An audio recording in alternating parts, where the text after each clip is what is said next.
Hello and welcome to a brand new episode of Shikar. The It's Shikar. just me. We're running a little late today because I am new in the producer's seat, but I'm doing my... That's where that D4 went. I just stepped on it. Oh, wow. The worst way to find a D4. Yeah, I just impaled myself. This hurts more than a Lego. Oh, jeez. But who knows what sort of pressure point you've activated? Not any good ones, Xander. Speaking of, this is Xander Jeanneret. I am that bronze girl, and we are here to bring you a very special leveling up edition for our Monk Warlock. They're hitting level 5. Will that level go into Monk? Will it go into Warlock? Who knows? Today we find out. On Shikar, the homebrew D&D game from the mind of Jasmine ThatBronzeGirl Bhullar of Relics and Rarities, Seattle by Night, and now Battle for Beyond fame. Hey, welcome. Also part of Acquisitions Incorporated now as well. I feel like I'm collecting a Infinity Gauntlet. Like, is there more information about the D&D Beyond stuff or not yet? Just that I'm the DM. Gotcha. And that it's 6 episodes, so I could tell you it was all filmed on location, so it's like an in-person shoot, which Zoom is great, but sometimes it's fun to do things in person. Totally. If I get Dimension 20, I feel like my gauntlet is like mostly complete. Right? Just don't snap. Call me, Brennan. Call me. Yeah. After Gabe, though, because Gabe's Dimension 20 show just got announced. Gabe told me he's pouring himself whiskey and then he's going to come watch this one shot. So if we see an inebriated Gabe in the chat, a wild Gabe James Games, then Very we excited know. for Shriek Week. Yes, Shriek Week. It's got 2 of my faves in it. It's got Gabe and Iffy. Oh, wow. I love what a Iffy. combo. That's so much black excellence and horny energy in like one room.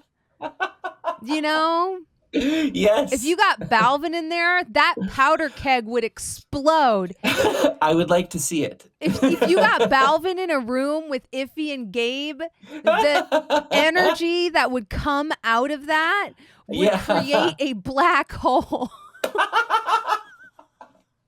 That's the name of the show. The black hole. What is happening? I would want to be the 4th person just to watch, just to be a fly. Look, Balvin wrote, I linked with Iffy last night. This is me, chat. You're welcome. Because I told Iffy, I was like, Iffy, let me introduce you to someone named Lord Balvin. Yes. Oh, that needed to happen. So now I feel like you're welcome, chat. My machinations are coming together. And at some point, I'm going to put it together. There's going to be a D&D table with Gabe, Iffy, and Balvin. And that's calling it. The universe will end that day. But it's wait. No, I want to see that. It's going to be so much good horny energy. But yeah. Anyway, we're starting just like any other episode of Shikar.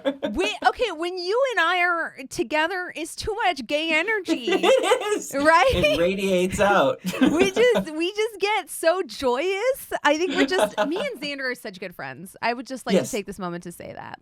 I love hanging out with Xander. Xander is one of the few people in my life that's like a good influence, because I think sometimes I'm prone to like negativity, and Xander reminds me of what's important in life.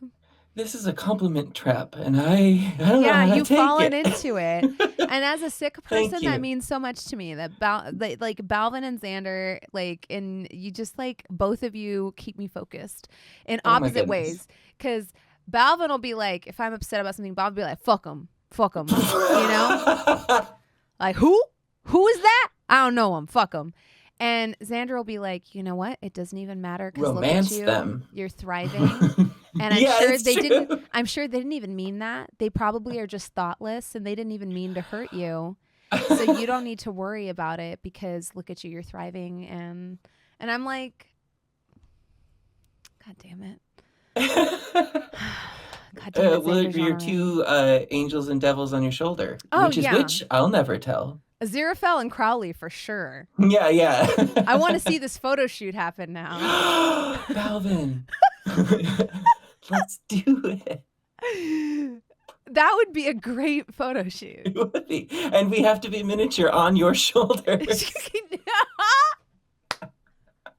We get the photos done and then just miniature. And then just shrink it down. Yeah, shop it, where each of you has an ear. Oh my God. And we're like flirting with each other somehow, like over you.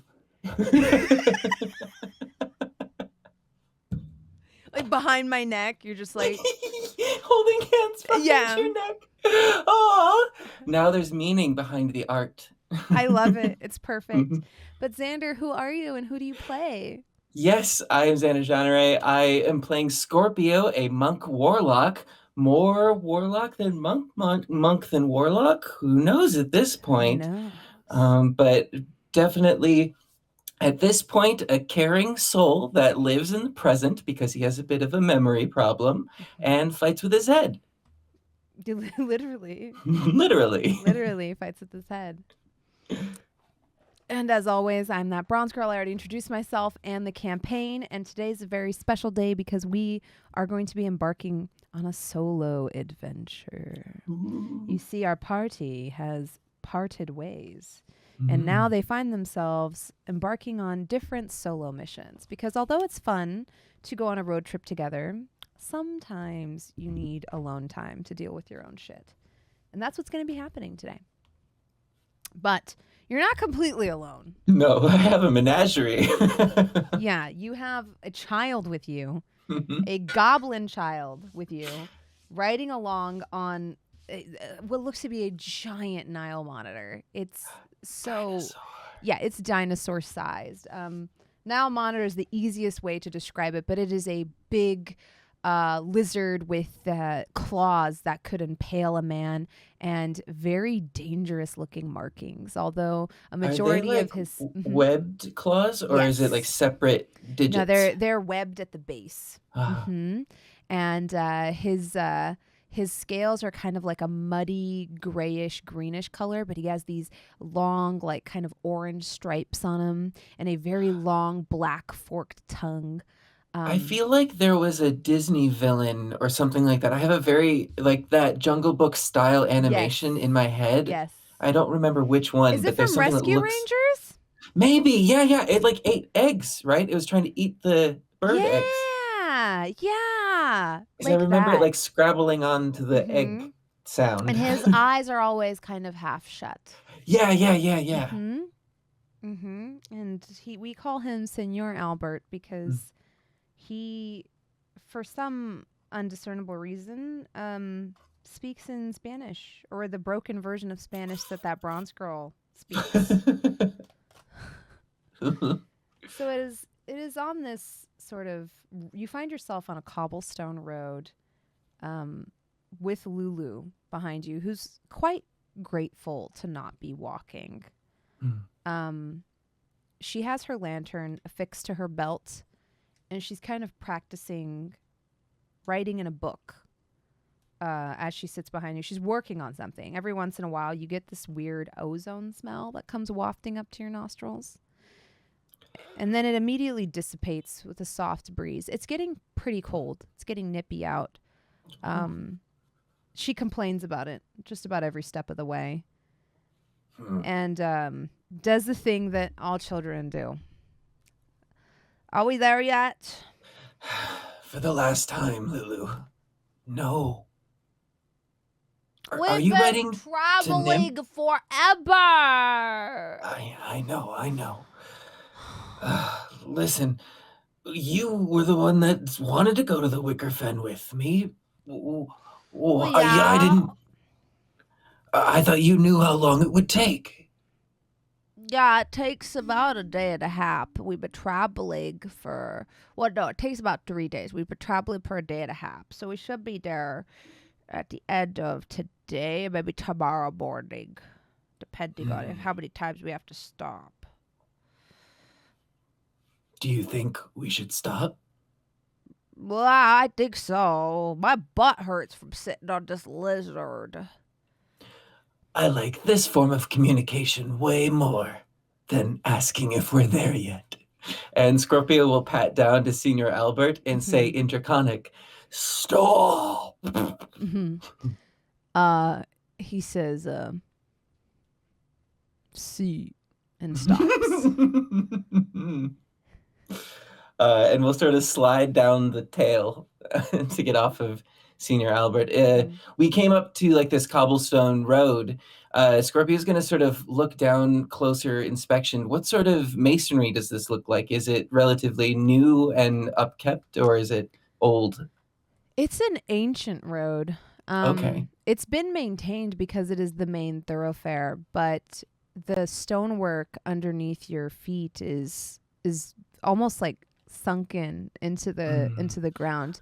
You imagine at some point, if a cart were to go along this road, there would have been a clattering sound, but now it's mostly muffled because it's been overgrown with like the washing of the rain has kind of brought the mud level up or the dirt level up, and there's grass to kind of pad it. But you do still see intricate stonework underneath. And then are we in sort of like a wooded area? Is it relatively clear, or can we see any sort of cities or anything in the distance? Yeah, the woods have started to break away at this point. They dot to the east and west of where you are. But for the most part, it's now grasslands that are spread out before you. Behind you, you see the sprawling city skyline of the stacks, which now seems like a distant memory. Off to your east, you do see what looks to be some small torchlight. It could be a village or an encampment of some sort.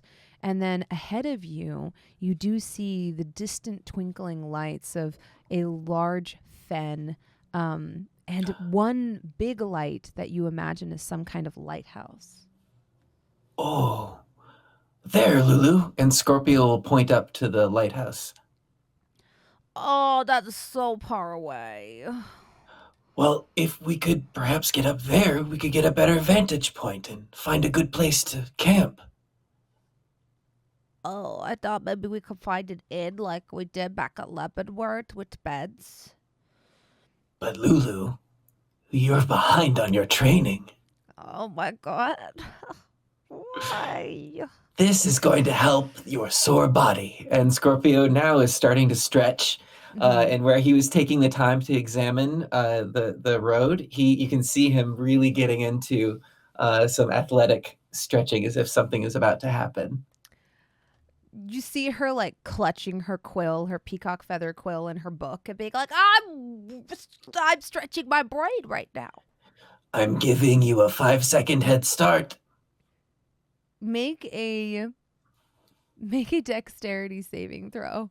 Okay. Oh, 13. It just barely meets it. She throws the book at you, like chucks it with like lightning speed and Nice. starts running, but you do dodge it or catch it, your choice. I would like to catch the book for sure. Yeah, you catch it, and she just runs, high knees, arms behind her. And then Scorpio will start counting off in his head, like 2 1,000, 3 1,000, and start to like jog a little bit. And as he turns around towards Senior Albert, he'll say in Draconic, catch up. And then he'll turn around and 5 and just dash. I'm going to use a key point actually to dash. Oh my gosh. Yeah. It works. You are able to catch up with her pretty quickly with your key point. She has a couple of things at her disposal to help her. This is what I waited for. Let me see here. I know she has. Let me pull up her sheet on Roll20. Speaking of, thank you so much, thank you, Roll20, for sponsoring our show. We appreciate it. Simplifies everything. Simplifies everything. All right.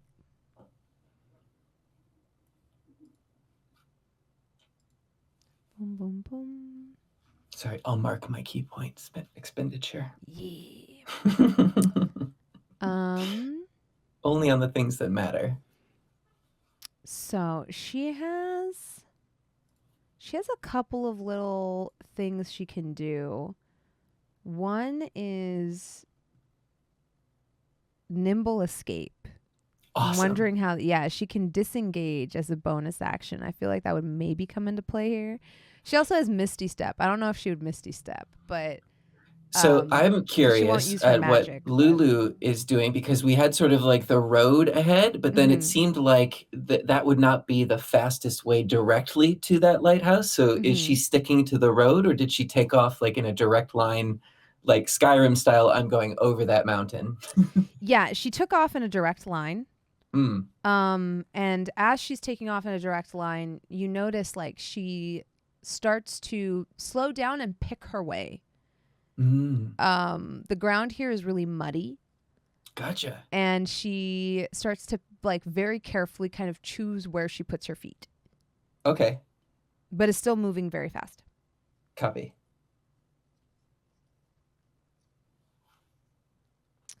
So you do catch up with her with how fast you're moving, but she manages to like slip out from under your arm using her nimble escape and keep moving. Nice. Scorpio is going to take particular notice on the ground and the texture of it, because you said it was getting more muddy. As we're moving in this direction, does it seem to be getting wetter or? Yeah, you definitely increasing? are entering a wetland type of area. Gotcha. Okay, as we're moving, Scorpio is going to slow his pace down a little bit so that Lulu has the lead, because she seems to be picking through this relatively with familiarity. And you can see him forming hand signals behind her. And a protective magical force starts to surround Scorpio as he casts Armor of Agathis. Ah, perfect. Yeah, you do notice she's very adept at moving along kind of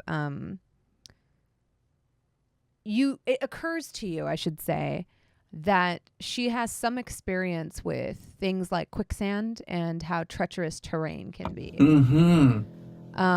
So her feet are very adept at finding good places to go and what spots can bear her weight, especially. Copy. She has a very deep understanding of how heavy she is. As she Scorpio picks is her going way, to follow her lead meticulously. Yeah. As you follow it, give me a survival check. Okay. And then, if possible, I'd like to boost this if this has to do with the viscosity of the ground and the rough terrain. Yeah, of course. So, okay. Plus survival. That's 18. Yeah. So with an 18, you get the sense that, or you get a better idea of the general area.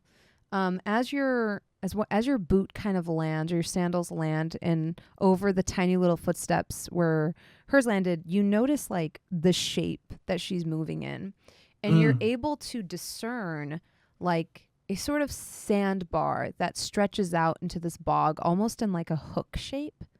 And you think you can actually tell where she's going to go based off of now kind of seeing where the water recedes to and how high it gets.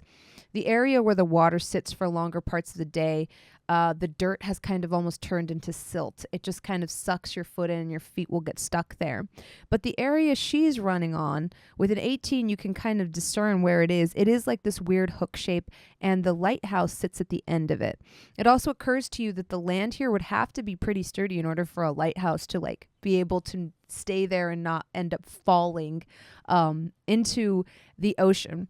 And as you're running out, you do see now that you are in somewhat of an estuary.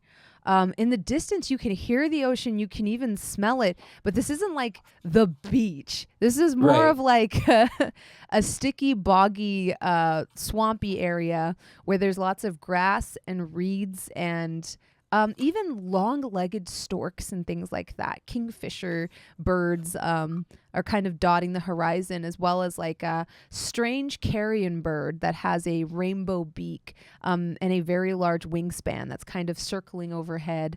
That's off to your right a little bit. But this is what you take in with your 18 survival check. Nice. You think you So can figure out where she's going? armed with that knowledge, Scorpio is sort of mentally like, aha, and catches on. And you can tell that he's focusing. He has just cast the armor of Agathis, and it's this icy sheen that's over his body. But as he focuses that down into his feet. And instead of stepping, Scorpio starts striking the ground. And as he passes Lulu, he says, "Try harder." And with each strike to the ground, he loses a temporary HP, but the ice from the armor solidifies the ground, allowing him to jump off of the solid ice instead of the muck. He does that for the 5 HP that he had gained. So you can just see like the ice step. And on the last one, vaults off of it with a splash that freezes into a spiked position. Amazing. And tries to land near in front of the lighthouse. Amazing. Go ahead and give me an acrobatics check with advantage. Yes. 23. Yeah, you are able to outpace her and reach the base of the lighthouse with expeditiousness. She comes up behind you only maybe like 30 seconds, 45 seconds later. You have been training her. She's still pretty fast. Out of breath, hands on knees, kind of throwing a little bit of a fit. Oh. You used magic. But we're here. But magic. Lulu, I would like you to graduate. Your next level of training is to implement your magic with your physical prowess. In other words, come at me with everything you have. Next time. Oh. I don't get how they go together. We'll find out. I'm still learning myself. Like, I don't understand how they, how would they go together? This is a good question to meditate on. But, could I just cheat up your homework? Sometimes. Because, you could just tell me, right? You could just be like, oh, yeah, you just use that one thing, to do the other thing, and then you could just maybe just tell me. Is that what you'd like to hear? You see her think hard for a minute. She knits her brow and she's like, is that a question? That is a good question. I could do it on my own. You can. I can. Okay. But also, what is this place? And Scorpio will turn towards this lighthouse. This was in your head. This was? Yeah, it was. I think it was. It looked very familiar. I think it was in your head. And really focusing on is there a door? An entrance? Not on this side, there is not. Gotcha. I think he'll just sort of become entranced by this thing, walk up to sort of lazily touch it, and then walk around the edge to try to find an entrance or a window of some sort. Yeah. As you're looking around for an entrance or a window, let me see here. We need a good little, there we go. Good little marsh music. Yeah. You see Lulu kind of place a hand on the stone, the sandstone of the lighthouse. Ooh, she rolled pretty high. She kind of inspects it for a little while and then points out the markings on it to you. This isn't local. See, it's that shade of blue, cerulean. It's not typical to this area. And see how there's gold filigree on each side of the stripes going up the lighthouse? They don't make things like that around here. It's too fancy. Where do they make things like this? Out east and across the ocean. My auntie has stuff like this. Auntie Hoodwinkle, this isn't typical of this area. Do you think there is magic at work here? Oh, definitely. That light seems to be off as well. It seems to be arcane in nature. This might not be a lighthouse at all. This might be a mage tower. Perhaps if it is an illusion, we can shatter it. And Scorpio will slam his forehead against the side of the lighthouse. Okay, yeah. Go ahead and roll to hit. He doesn't have dispel anything, but he's got a forehead. I rolled a 1! No! Yeah, you see arcane wards flash in front of you. And as you strike your head, you feel like the entire thing kind of reverberates and amplifies like the kind of the feeling as it strikes against your head. You take 5 bludgeoning damage. Oh jeez. And I got rid of all my temp HP.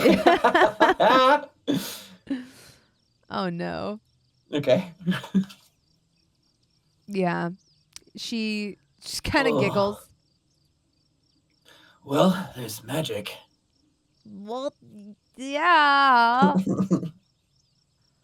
Why wouldn't there be? But what are they protecting? I don't know. Have we found an entrance of any kind walking along the wall? Sorry. That got really loud just for a second there. My bad. It's all good. Are the woodland creatures telling me something? Right. You do, as your forehead struck, you did see like the wards kind of emanate from one place. Huh. Like you feel like maybe you got a sense of like the source. Yeah.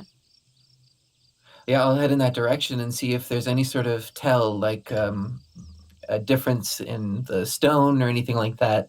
Mm-hmm.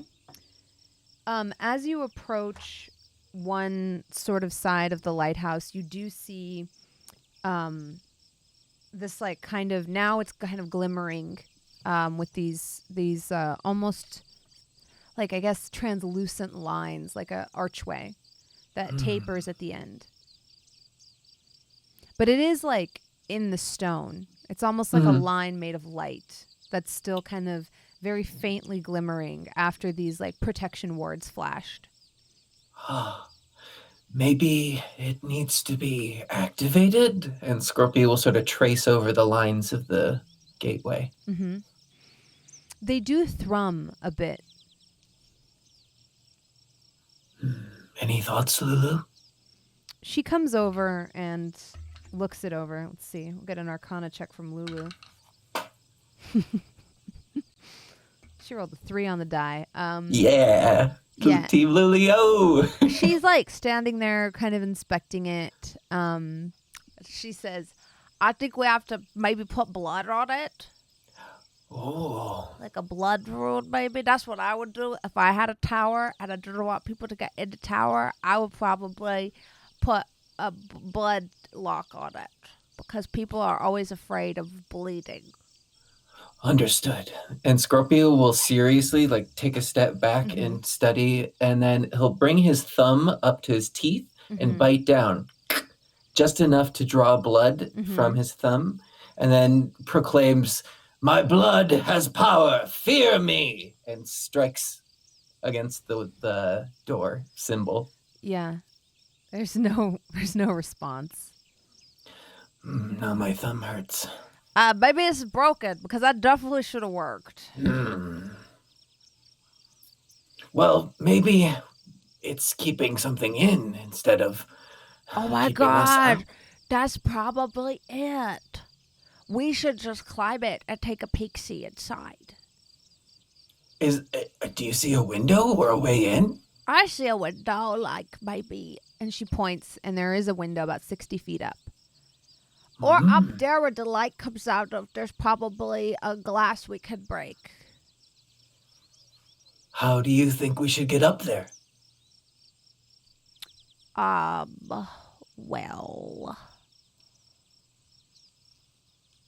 sorry, just looking through. It's fine. Just pull out a bag. Yeah. I could get halfway up, but getting the other half up is gonna be hard. Do we have a rope? Well, I do have a rope, but I don't have any sort of hook or anything. What if we make a hook?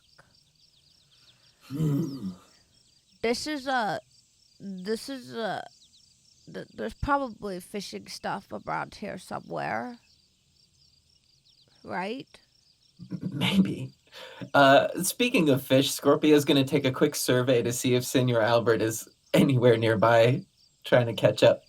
You see Senor Albert is like cutting through the marshy area with the greatest of ease. He swims in the mud like it's water.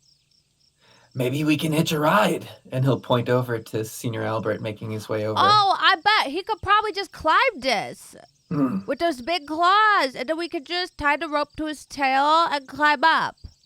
Albert! Albert comes over, like moving through the water like a wave or like a ripple. The mud, I should say, emerges caked in it, smelling like decay and swamp. His tongue comes out and flicks your ankle. Good to see you, too. Let's see, what's the draconic word? Uppies. And Scorpio will climb up on the back and point up towards the tower. Yeah, he begins to climb. I rolled a 1. We're not having fun. His nails try to like get purchase in this like smooth sandstone, and they do for a second, and then you see him like start to kick his back legs as he just slowly starts sliding down. At this, Lulu kind of like bats at you, and she's like, "You're too fat." Yeah, maybe I'm too heavy. Just set him up with the rope. Okay. And Scorpio will hold it out for him to sort of grab on with his jaws and again say, "Uppies." He attempts to climb again. Yeah, he got slightly better this time. He climbs up. It's slow work. You see him. He's just and he like slides down an inch and slides down an inch. Lulu and I have some tea. Slides down an inch. Yeah, we just watch this happen. But his muscular body does manage to get up. He's too big to go through the window. Right. But he does get all the way to the top, and you see him kind of disappear with the rope dangling behind him. Oh, well, the rope is 60 feet. So the window was 60 feet up, right? So the window was 60 feet up, and then the roof was another 20 feet. So you have the rope about 20 feet ahead of you.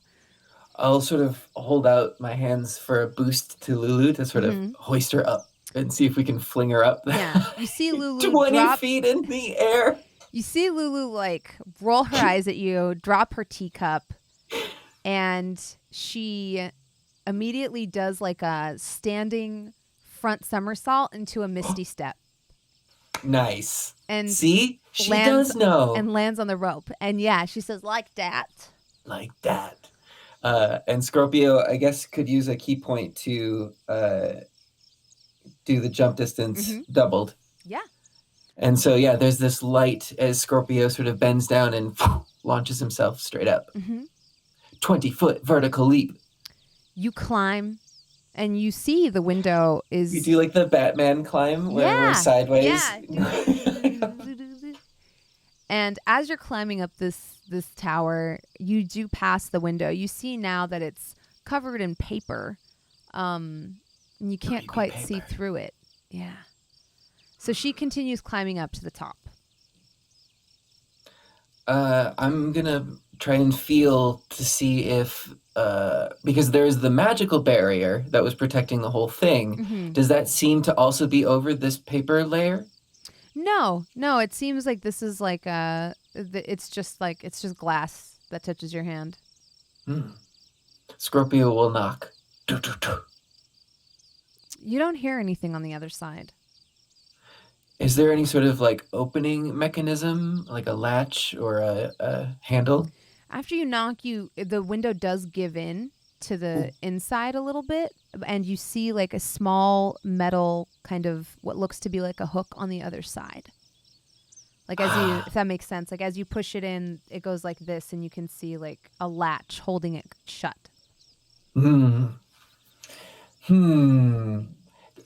Scorpio is going to reach into one of his pouches, and he does have a couple of darts, and he's going to take one of them as a sort of like pick, like a lock pick type of thing, to go into the handle to see if he can unlatch with it. Yeah, give me a sleight of hand check.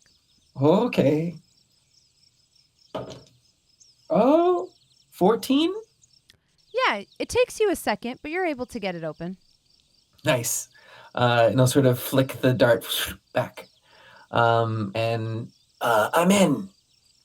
From the top, you hear a sound come reverberating down through the lighthouse as Lulu calls out to you, "I'm also in." Oh, so loud. The acoustics in here are crazy.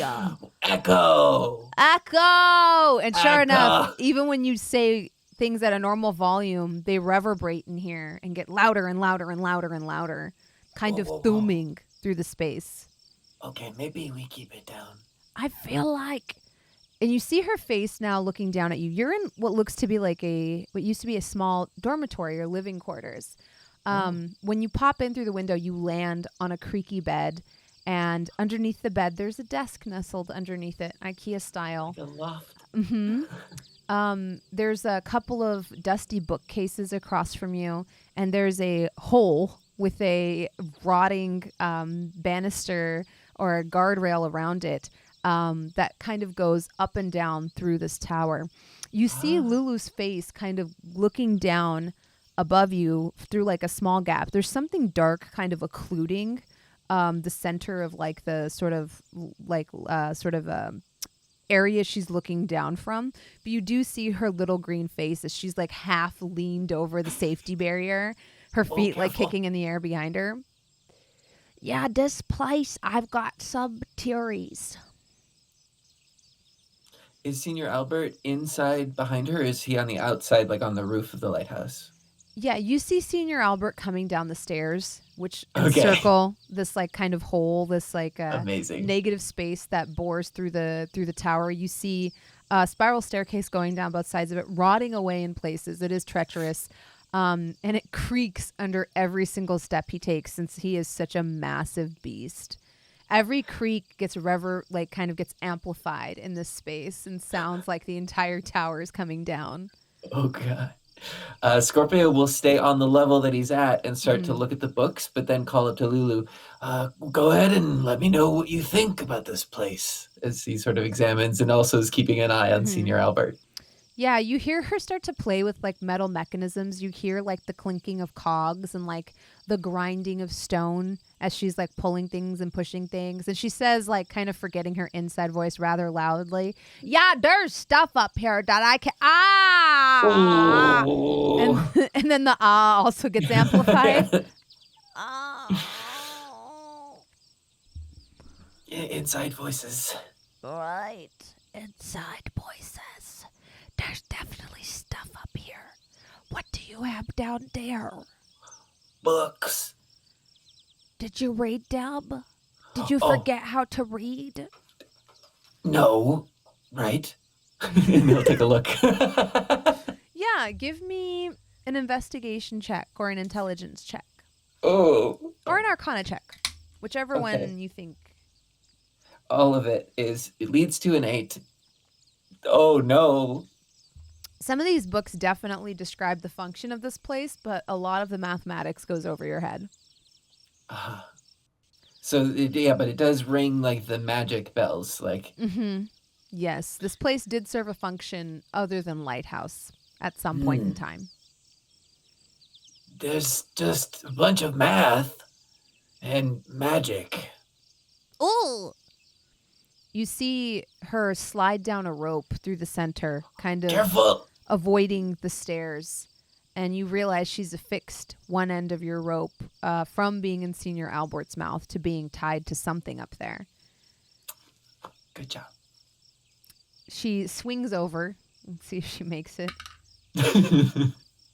Oh, no. 4. She swings over, crashing into you and some of the books. So she doesn't really exactly stick the landing.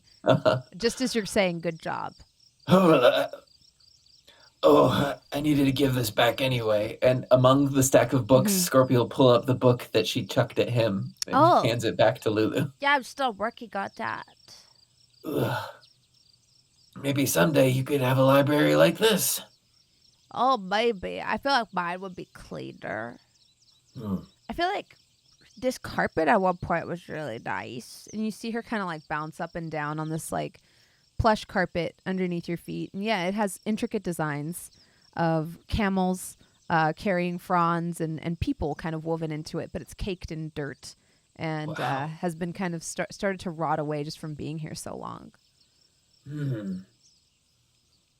I suppose then leaving Lulu to sort of look over the books, Scorpio will lean over the edge to see if Senior Albert's made it down without smashing through any of the stairs. Yeah, you see a stair kind of groan dangerously under his weight, and you see one underneath his like front left foot kind of break, but he's still able to continue moving because the other ones hold still. As long as he's got 3 points of contact, he's okay. You do notice that he's made your passage a bit more difficult because he's done some damage to the staircase while he descends ever downward. While looking down, you also notice there is like a sort of guard station down below. Like you see the glint of metal and of weapon racks and armor racks kind of against the wall. Scorpio's going to avoid the staircase and take that rope that Lulu has set up in the center instead, and will follow her lead and sort of slide down, slowly making his way lazily. It's not like a fireman's slide because he doesn't want to burn his hands off, but slowly looking at each level too to see if there's anything else to discover on the way down. Yeah, there's only one more level. You slide past a really old, what looks to be like alchemist's lab. There's lots of glass files here and distilling equipment. And then at the bottom floor, there's an armory. You can see, much like a silk artist, Scorpio wraps his foot around the bottom of this rope because there's still like 20 feet down that it has to go, but he's freeing his hands to do a few more symbols to cast mage armor on himself. And just as that shimmers up as a precaution, he's going to flip off and nimbly try to land at the bottom. Give me an acrobatics check. Yes. 17. As you land, you notice that your foot has stepped just to the right of a pressure plate. That's placed right in front of the door. And now on the other side of it, you can see that there is a wooden door, the outline of which you saw from the outside. Definitely going to avoid the pressure plate. Be careful, everyone. Be careful. And he'll point at it. At the pressure plate? At the pressure plate. You do see Senior Albert kind of like stop short since you kind of beat him there and blink at you lazily and then move away from the pressure plate. Now knowing what to look for, does that seem like the only pressure plate one could see at this level? Give me an investigation check. Okay. 13. Yeah, you think that might be the only one. All right. And then also using the dart as a tool again, is there a way that maybe I could disable it without setting it off? Yeah. I will try. Yeah, give me a sleight of hand check to see how well you do here. Oh, natural 20. I swear. Natural 20 plus 3. Yeah. You're able to, like, you using your dart, you're able to pry up the stone and disable the sort of trigger underneath it. Whoops, I took a level in Rogue. Here we yeah. are. This is how it happens. As you do, you hear like a sort of slight hissing noise Uh-oh. as a you think what might be a gas mechanism kind of disables. Oh, okay. So does it seem like there are any other sort of like alchemical components down at this level? No, down here you mostly see like spears stacked against, it's put in these racks and stacked against the wall, helmets, things like that. It almost looks like an emergency outpost. Like if the coast was under attack, maybe people would have rushed here as a last minute effort to kind of maybe repel a naval attack, like if a ship of pirates were to come in or something like that. Does it feel like the room has been used recently? Like, is there a lot of dust, or is it relatively clean and orderly? It's utterly caked in dust. It does seem very disorderly in that it was abandoned with haste. Aha. A lot of the spears are missing as well as some of the helmets and things like that. In the corner, a couple of chests have been thrown open. I'll go ahead and take a peek into some of these chests. Yeah, you find 2 gems. Oh. The value of which you're not sure. And some parchment that crumble into dust almost as soon as you put hands on them. You also find a pair of intricately woven boots. They seem to be fabric boots with like almost like a tabby-esque style on the bottom. Like maybe, yeah. But they're fabric boots and a sash. I would like to put the tabby boots on, please. Yeah. Are they my size? That never happens. You know what? They require a little bit of adjustment, but they are your size. They have rope that kind of wraps around them, so you're able to kind of adjust them to your size. Perfect. And then the sash, does it seem to have any sort of magical properties as far as Scorpio can tell? No, it doesn't, but the boots do. They do require attunement. Okay. Good to know. Yeah. I'll pocket the sash and the gems, though, as well. Mm-hmm. The sash is just a beautiful lilac color. It has bright red embroidery on it in the shape of flowers. It's kind of a paisley style. It's almost see-through. Oh, wow. Mm-hmm. Okay. And this was all in one chest, or is this sort of like picked through out of the open? Picked through out of the open ones, yeah. Things that were kind of left behind. You do also find a handful of coins, but the markings on them don't seem to be anything you've seen before. That's not new to Scorpio. He'll pocket some of the coins as well. Yeah, they look ancient. Aha. Mm-hmm. Any luck looking at the books? Oh, sorry. At the books. Let's see. Oh. Yeah, I think I figured out what this place was used for. Oh? Yeah. It's kind of complicated. You should come up. Okay. And Scorpio will sort of puzzle this problem. He's going to go over to the stairs and carefully make his way back up. Yeah. Give me a dexterity check. Okay. Check or a save? Check. Okay. 13. Yeah, you notice with your new boots, you're able to move up a lot easier. Like you have a sort of dexterity you didn't have before. Nice. Yeah, you see the places where Senior Albert's descent has broken the stairs, and using your new boots, you're able to kind of like put your feet up and kind of get purchase on the handrail.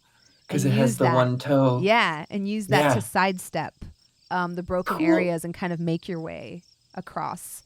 When you come up, you notice Lulu has opened 3 books and has them like spread out in front of her, and you see that she's thinking very hard.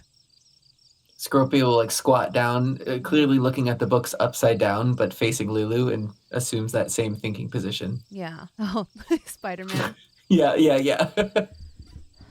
I think it's an arcade amplifier. This building? Mm-hmm. Like you know how spells sometimes have a talkie part? Like you gotta say something?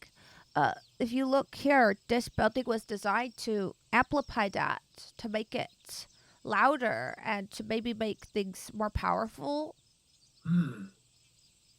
But it was here from somewhere else. Well, see, that's the other part. Look at this. And she pulls out a page that's like kind of half torn. It looks like at some point it would have been the center of a page or the center of a book because the art kind of spills from one page to the other. It is ripped in half, and the edges are frayed. And she spreads it out in front of you and she says, "It's a sea creature." Oh? And sure enough, you see a large, many-eyed creature, tentacles spread out around it. Whimsy. Maybe, but maybe they use this to keep it away. Maybe. It's like a shield. Well, the sound is really annoying for us, right? Like, imagine if there was something even bigger that had even more delicate hearing, then maybe it would give him a headache and he would go away. Do you think that the sound amplifies spells for anyone? Well, I don't know. I'm sure there's a way to use it. There was machinery up top. Oh, I should take a look. And Scorpio will sort of jump into the rope again and scramble his way up. She follows. She gets up there decently well. It takes her some time, and there's some moaning and mauling about it. Oh, so much climbing today. She finally puts her feet on the banister and kind of does a back bend to get off the rope. like melting off of it. Yeah. Kind of lays in a puddle on the floor, kicking her feet for a moment. You've done well in your training today. Too much training today. We'll see. And Scorpio will then take the opportunity to sort of empty out his pockets. He'll pull out the 2 gems and the sash and say, "I found these downstairs. If they have anything to do with anything." This is pretty. Can I have it? And she takes the sash and wraps it around her head and poses with it. It looks good on you. Oh, I took these boots. Look. Oh, you have a toe spot. I do. Wow. What are you going to do with your toe spot? Grab onto railings. That doesn't sound fun. I would try to see if I could write with my feet. I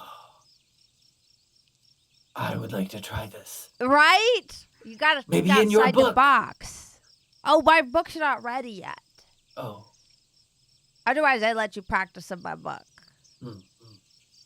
Where are these machines? Over here. And you see her get up with renewed vigor as though her exhaustion was just a farce. And she runs towards the and now you see it. There's a strange, you see the backside of it, rusty metal, almost what looks to be concave and convex plates that are suspended almost like a chandelier in this sort of vestibule above you. There are these alcoves cut out, and the wind up here is very cold since it's an autumn air, and it's coming off the ocean. And this looks out on the marsh all around you. She points out a sort of wall kind of blocking half of the windows from you, and slides over to the other side of it. And sure enough, you see a bunch of levers. She pulls a folded up page from her pocket that she found I thought you were going to say she just starts pulling the levers. And I was like, wait. And she says, "See, I think that this had something to do with the moon, focusing moonlight." Do you think it has something to do with the condition that Valim had? Oh, maybe. Maybe you could focus moonlight on somebody to make them explode. I don't know. That's crazy. But see, you move these, and now you see her grab a lever and pull her whole body weight against it, and you hear a groaning, grinding sound from the other side as one of the mirrors changes shape or changes position. They're not doing it though because they're too dirty. Oh. They have to be cleaned. But I think that's how the lighthouse works. I think it's traps light during the day, and then at night, it just keeps getting reflected and then lights everything up around here. I think maybe I messed it up, though, with pulling the levers, so... Like it's broken? Like, we'll have to figure out how to put it back so that it will continue to be a lighthouse. I don't know. But this place definitely served a bigger purpose than just being a dumb lighthouse. It's not dumb. Nobody even brings their boats lost. here. There's no place to moor them. Maybe not now, but sometimes in the distant past, the land was underwater. You could be right. I found these coins. And he'll pull out like the ancient coins. Do they look like anything to you? She bites them. Okay. Careful of Technically, diseases. it's probably legal tender. She'll make a history check. My girl rolled a 4. Yeah, I don't know where they're from, but I'm sure they're legal tender. Maybe. Probably. Does it seem like they are like manufactured like quality coins, or does it seem like handmade, like something that could have been done by like a blacksmith? They definitely seem handmade. And they're like misshapen or different shapes. It's not like perfectly. Yeah.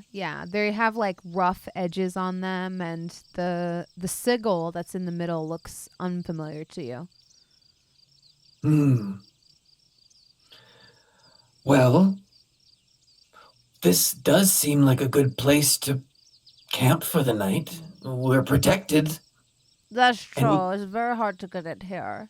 And maybe we can see what happens in the moonlight, even if we don't have the mirrors all polished. Oh, that's true. Okay. So yeah, we'll sort of set up camp. Yeah, you're able to set up pretty good camp. Do you set up here in the top of the watchtower, or do you go down a floor? Well, because it seemed like this top, the only accessible place was through that roof hatch. The middle has that window, and the bottom has the door. The door has the trap on it. The window was hard to get up on, but we could have more cover if we stayed at the top. So I think that's where we'll make camp. Yeah. You make camp there. You'll probably need a fire since it is chilly up here. It's a bit exposed. And that's probably the best place to build a fire is at the top, right? Heat rises. Ventilation. Yeah, okay. I don't know. Yeah, you definitely shouldn't build a fire in like a really enclosed space. Right, at the bottom of Carbon monoxide, the real killer of Dungeons and Dragons. Mostly dungeons. Okay. So yeah, we'll set up at the top and do a small fire. You're able to get a small fire going. Is there any sort of, I mean, if alchemy has anything to do with it, there may be like some sort of apparatus that could provide heat. Yes, there probably could. Like an oven or a cauldron or something like that to keep a fire in. You could look around in the lab to see if there's something down there that would suit you better. Yeah. Perfect. Something that's fireproof-ish. You go down to the lab and you do find that there is a large cauldron set up in an alcove, and there's a place for where it channels heat through these like minute channels to like the alchemy table to heat up the distillation equipment. Oh, there we go. If it ain't broke, Lulu, have a light? He'll call up. Yup. And as a cantrip, not as a campfire, she casts bonfire underneath the cauldron. Yeah, so I guess Scorpio will keep an eye on everything because now we are lighting something that's on the second level that would maybe activate something else. Yeah, you notice like a lot of the lights, like almost these like recessed lights kind of go off. And you, like Lulu points it out to you, since this is technology from her region, there's like these small channels of what look to be flammable oil going through the walls, and there's like little round cutouts through which they twinkle in. Wow. Yeah. And it's still there. There's oil in it. Yeah, it looks like people left here in a hurry. Good oil. Oh, yeah. It's got to be powerful for some of the stuff that they do over there. You know, there's, well, I don't know if you celebrate, you know, the Festival of Lights. It sounds nice. I may have at one point, but I have a bit of a memory thing. We put together a giant apogee, and then we light it, and it burns for a whole month. And we throw candy at it and popcorns, and it's a festival, and it burns the middle of town, and people come from around all over. I heard there's a bunch of other people in the desert that tried to appropriate it and named it Burning Man, but that's not what it really is. Yeah, it's a delight festival. Well, is this around that time? Maybe we could have our own light festival in here. Really? Sure, look at the lights. And he'll point at the twinkling. That's true. We could have a light festival. Okay. Just the two of us and Senior Albert. You know, I like him. He's growing on me. I wish we didn't have to put him back, but I guess places like this are very small for such a big boy. And you do notice, like, he is a very large lizard in a very small tower. But he's so nice. He seems right at home in the swamp. Yeah, I think he probably belongs somewhere out here. He seemed really happy. Well, then, let's take this time to celebrate the last moments we have together. Okay. And yeah, Scorpio will start looking around at some of the like alchemy to see if he can maybe I want to make the candy that Lulu has always been mentioning. So he's going to try to pull out some of the sugars and things like that, and maybe not knowing anything about alchemy, add it like, oh, what is this that can I add into it? Yeah. Go ahead and give me I guess it'd be maybe a nature check, or an arcana check. And definitely going to be tasting all of these before giving anything to Lulu. Oh, no. Okay. 4 and a 9. Okay. Is that with your modifiers? Yeah. Yeah, you're able to find the reagents, but you're not quite sure of the method she described to make them. Well, maybe we could do this together. What are you doing? Trying to make some of the candy you're always talking about. I know it's not going to be as good as your dad's, but... Are you going to make kale? Oh my god. Canada? I'm going to try. At this, Lulu just starts crying. Oh no, I'm sorry. No, It's okay. It's just very sweet. I could make it salty. No, you're an idiot. Ow. Yeah, I'll help you. I know how to do it. Growing up in my household. Okay, so you gotta throw in the sugar, which you have there, and then we need to add just a touch of water to get a nice syrup going. Then we gotta get it nice and hot, and then we can add whatever flavors we think will be yummy from your kit. And then we're gotta cool it. And usually you pour it into a mold, but we don't have that. So when it becomes... but I do. And Scorpio will pull out his pan with the 4 quadrants that were just made, and we could use one of these as a mold. Oh, yeah. I did. Yeah, if we could figure out a way to get that cold, and then it'll turn it to like a molasses, like a hard molasses, and then we shape it into things and give them to each other as gifts. So I'll make yours, and you make mine. Okay. And sure enough, the delightful smell of molasses comes to your nostrils as she starts cooking off the syrup, and you help her. The cauldron is pretty well seasoned. That's a way to put it. Yeah. So the sugar doesn't really stick. Sure. And as she pours it into the pan, how do you cool the pan down? That is a good question. I don't know. Is the door to the tower, like avoiding the pressure, the deactivated pressure pad, but is that now openable? Yeah, it opens from the inside. And so we have access to just outdoors as well. Let's see. Okay. As soon as it's ready, Scorpio is going to say, I have an idea. We're going to quickly pour it into the pan. And then I'm going to jump. And he'll tie the rope around his waist, and dangling down will hold the pan out ready for this to be poured in. And he's going to use the rope to go out the window the same way they came through, and then spin around the outside of the tower, using the momentum to not only cool it, but make the shape of like the gravitational force. Yeah, perfect. Give me a dexterity saving throw. Yeah. Oh, yeah. 24. Yeah, she tips the cauldron and pours the molten hot syrup into your pan.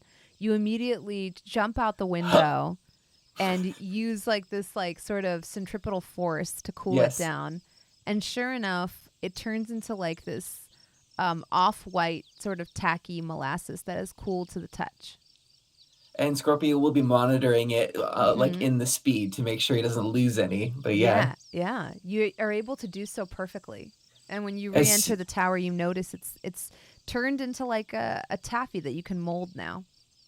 Scorpio, as soon as he's able to like get back into the tower, is supremely dizzy, and so just sort of like stumbles around with it. It's like, hey, it's good, and sets it down. Yeah. Okay. So now you gotta dip your hands in water so it doesn't stick. Okay. And then she pulls off a little bit for herself, and she's like, okay, now you shape yours into something, and I'll shape mine into something, and I'll give it to you as a gift. Okay. And you see her like kind of start molding away at something in her hands. Let's see. Scorpio will take a chunk and then just start squeezing it. She got a nat 20 on her sleight of hand. Ooh. Ooh, I did not. So Scorpio holds out what could be generously described as maybe a sweet potato. It's just sort of like thick blob in the middle with like tapered ends, and says, I present to you, Signor Albert. Oh, wow. She still seems excited for it. This is actually pretty good. Okay, here's mine. And she hands you a perfectly formed Scorpio, like scorpion, like from your headband. Whoa, I'll hold it up to like the symbol. Yeah. It looks like a 1-for-1 copy, except edible, made out of now hardened sort of like syrup. I'll just go ahead and bite into it. Yeah, it's just sugar. Yeah. Yeah, I made one for Senor Albert too. And she pulls out one shaped like a fish and Nice. kind of like puts it in his mouth. And he seems like to be interested at the taste of sugar. This is great. Cheers. Cheers. There's another couple of people that could be here if we wanted. And Scorpio will sort of take a moment and inside his mind say, Whimsy, would you like to celebrate the lights? This is, roll persuasion. Okay. Oh, that's cocked. Hold on. Oh, no. 10. Yeah, you hear his voice in the back of your mind as he says, Diwali, the festival of lights, a festival of hope. something I am devoid of. No. But maybe there's a clue to your past here. This place is old, much like the visions that you've given me. It's an invitation. Mm-hmm. You hear him. You hear his voice almost soften a bit as he says, "I shall consider." And Scorpio will snap out of his trance and look over to Lulu and say, perhaps someone else would like to guest if your patron would like to see something familiar. No, Okay. I don't want her to come. Then she doesn't have to. Okay. She's nice, but I would just prefer to not have her here. But this is fun. Mm. We gotta tell the others about it. Do you think it's okay that we gave him sugar? And we'll look over to Senior Albert. Senior Albert definitely seems a little bit more hyper than usual. You see his eyes have gone normally they're half shut. They're wide and his pupils are pin dropped. It's the sugar rush. They're little pin spots. And you see his tongue is just going back and forth over this sugarfish. I think he likes it. Mm. Don't you, Albert? She grabs his jowls on the sides of his mouth. Yeah, he likes it. Well, this was a great festival. It was. You're the best. I learned it from watching you. No, shut up. I feel like because you don't remember anything, you're not a judgmental dumbhead. Despite what you may call me sometimes, huh? Ah! Only I when I'm remember. mad. Only when I'm mad. Well, it's hard not to because sometimes you don't remember the things I call you. So it's nice, though, because some people, they're very set in their ways, but you're always down to try new things, and I like that about you. Thank you for teaching me new things and always being willing to share. A lot of people hold on to what they know and use it against others. You've always been willing to share your knowledge, and freely. Well, yeah. I don't know. I feel like we're all in it together, Existence is pain, and we just got to help each other through it.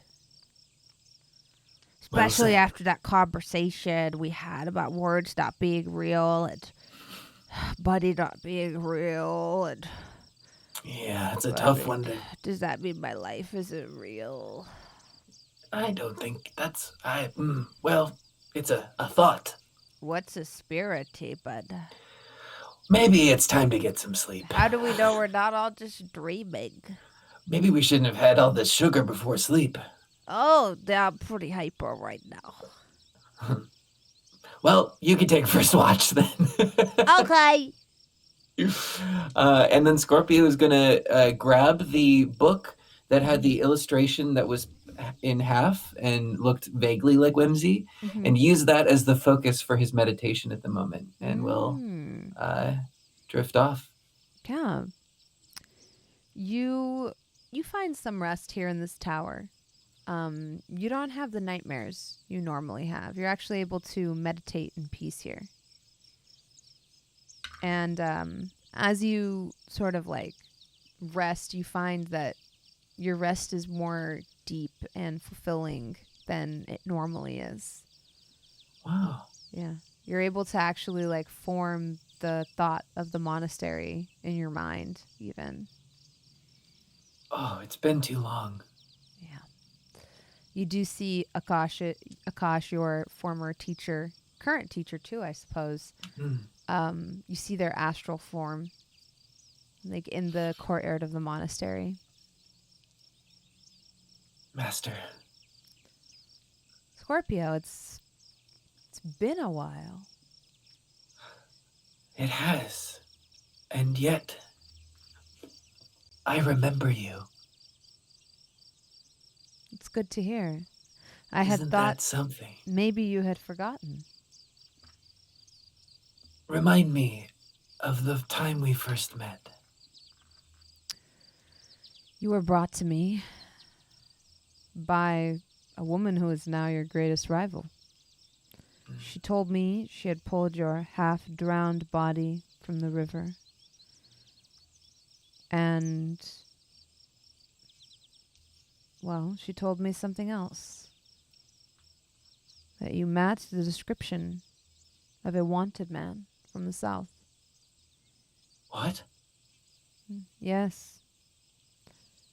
But she asked me what should be done with you. But after speaking to you, I realized that you had no recollection of your past. And that maybe this was a chance for a rebirth, a clean slate. Master, I think my mind is healing. I'm beginning to remember things, to put things together, but that past, I don't know if I want to remember. This was the question I posed to you when we first met. I asked if you wanted to open your eyes to the past or to the future. You said to the present, which was the answer I was looking for. So I took you under my wing and taught you to be a monk. I understand now that you may feel that your past is wearing you down.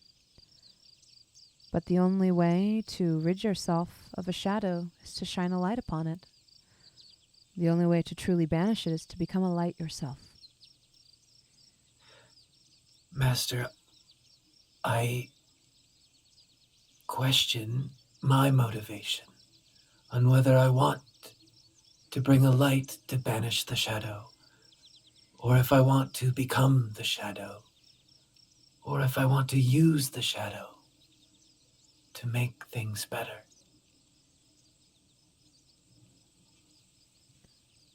Sometimes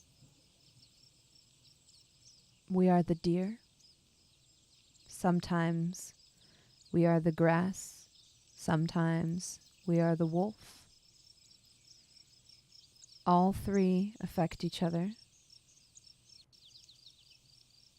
Sometimes we're all three. But I think the decision of which you want to take is your own.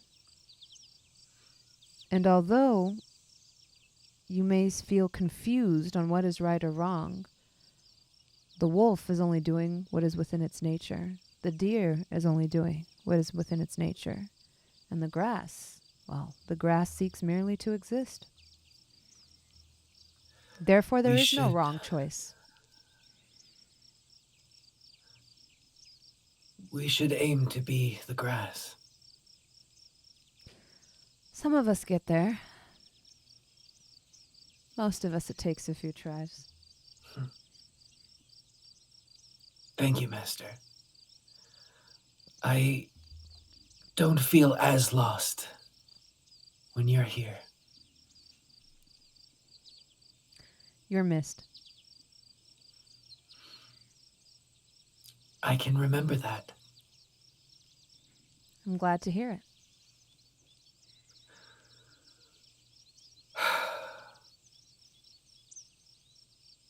I came here looking for answers, and I only find more questions. I hear that a lot. I think oftentimes when people come to me for advice, they already have the answers. What they're looking for is permission. But permission is not mine to give you, Scorpio. Only you can give yourself permission. Can I have your permission anyway? Yes, but it won't make you feel better. It does a little. Then you have my permission to do what you think is right, what you think will help you fulfill your path. So long as you do not use my permission to inflict great harm upon others. Deal. Deal. You see him chuckle a little bit. Normally when he would like make this expression, you were in trouble. Right.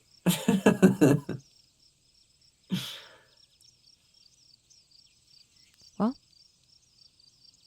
I hope you find great rest here. I wish the same for you. And you see his sort of incorporeal form melt away, a sort of translucent form, I should say. Master, Yes. I had my first light celebration. Ah, Diwali. Yes, I've heard of it. As he was going. Yeah.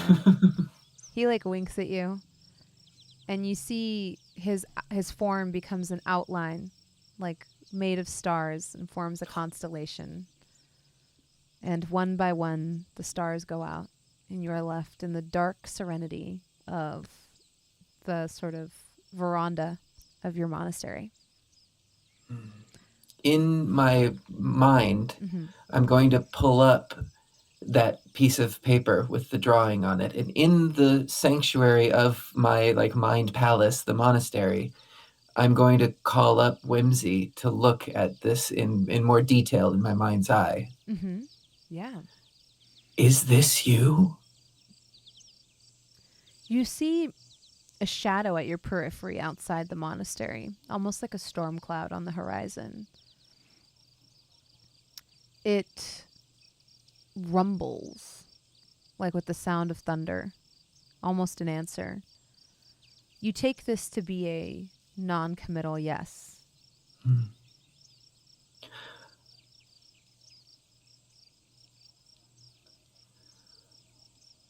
We can help each other. How? You lack hope. But hope is a cornerstone for motivation, for getting things done, for achieving ends. Whether that be making the world better, worse, or staying the same. And as he says that, you can see that he's sort of forming hand signals again, but different than we've seen from Scorpio before. We can use the light.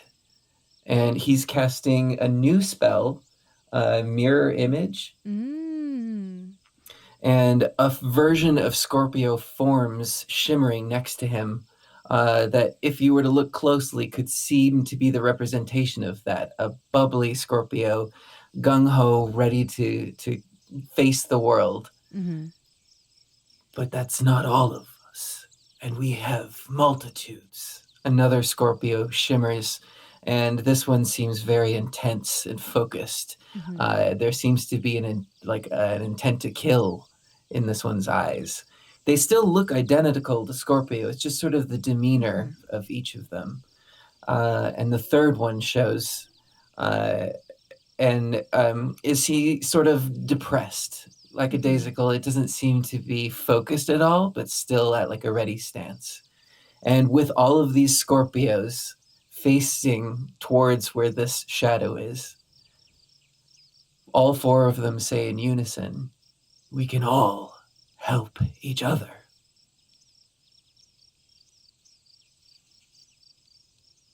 Very well.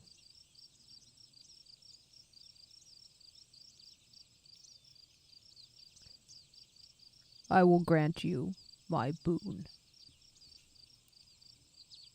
You feel like a thume of power kind of come through you. Even in your meditation, you feel your corporeal form all of a sudden. And then you hear the voice say, like in your mind, instead of from the cloud, but you will have to earn it. Seek out one of my minions. Captured it was. If you find it and retrieve it, it is yours.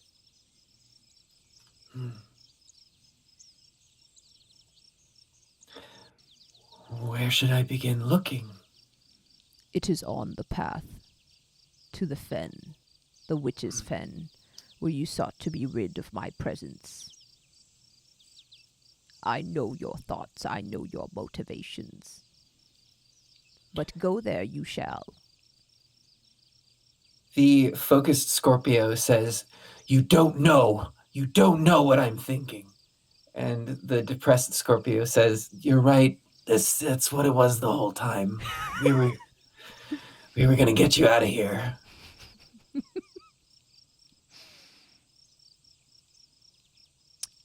Retrieve this minion.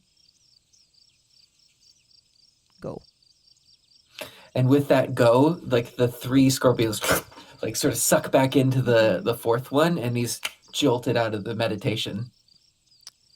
And you achieve level 5 Yay! Monk Warlock!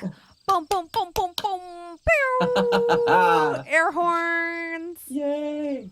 So yes, Scorpio is now level 2 monk, level 3 warlock.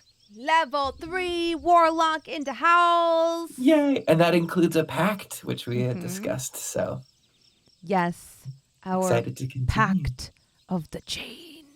Dun, dun, dun. Dun, dun, dun. Yes. Trying to see if I can. A second here. I want to see if I can get it to do the thing. There we go. Ha ha. Ha ha. Level happened. 5 monk warlock. We're running a little over.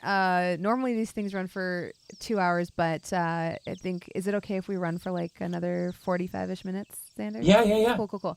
We'll be back after this quick break so I can go to the bathroom. Thank you so much for hanging out with us, chat. When we come back, Scorpio will go on his mission and test out his new monk lock powers. Thank you so much for joining us on this Tuesday night. We're so excited to have you. This has been so much fun.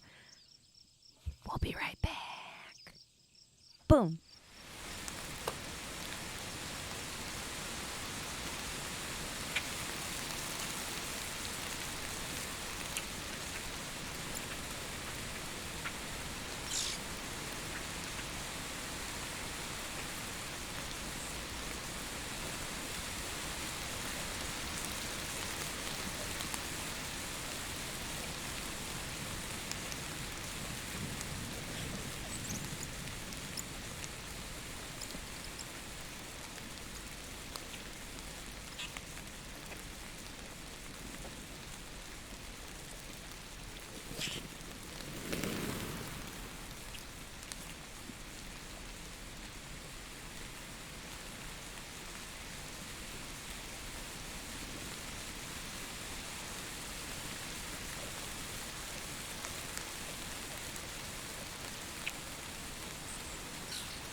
wake up from your meditation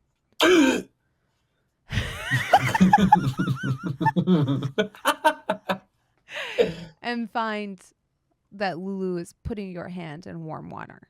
Dang it. I did not pee myself. I have control over my muscles. Yeah, you didn't. And she Good. seems disappointed by this. Good. Lulu, the water is for candy making only. Oh, I wanted to see if you No, you never know. I have a new assignment. Oh, okay. Did your We, boss tell you gotta do something? Kind of, yeah, from Whimsy. I'm sort of training with Whimsy as well. And they asked me to find someone. Or something. Oh, we should probably go then. Senior Albert! And I guess we'll call down from above. Senior Albert, when you call out, there comes no answer. Is he gone? He's free. We had our last night. And now he's returned to his home. Or so you think. Or so we think. We hope. He went to a farm upstate. Yeah, you hear a strange sloshing coming from outside. Oh. And the front door is open. Oh, okay. Yeah, we'll gather our stuff. I'm going to notably take the trinkets that I had called out before, besides the scarf, which now Lulu has. And yeah, we'll gather our things and leave. I'm going to take the image of Whimsy with. Okay, yeah. Either the book or just the paper if it comes out easily. Yeah, it's like it does come out easily because it's like the center part of it is like worn through and it's kind of fallen out of the book. Oops. Mm-hmm. I just pocket it. You pocket it. Yeah, you hear sloshing outside and sure enough see Senior Albert diving into the muck, coming up with mudfish and then going back in to get more. You also see there is a mess of feathers everywhere. Oh. You think maybe he's eaten more than just fish. Well, it's good to see he's making himself comfortable. He seemed really hyper when he burst out of the house this morning. Do you think it was the sugar? I think so. But it also definitely seems like this is his habitat. Speaking of which, now on the outside, does it look like it was affected at all by us burning the oil that was like in the walls? No. Okay. Mm-hmm. And that is still going, even in the morning? It's a lot more dimmed now, but it's still going. Mm-hmm. Gotcha. There's like a little flagon Lulu has discovered that has more oil in it to refill. Uh-huh. As well as like a little spot where you can, like a little brass channel that you can pour oil into that circulates throughout the tower. Well, I was told that it would be on the path to the fen, so I guess we could keep going. We should leave Senior Albert, though, right? I guess. He seems very happy. Well, he would help us get to the fen faster, then he could go there. He could be free there. We could see if he'd like to. Yeah, we could just ask him.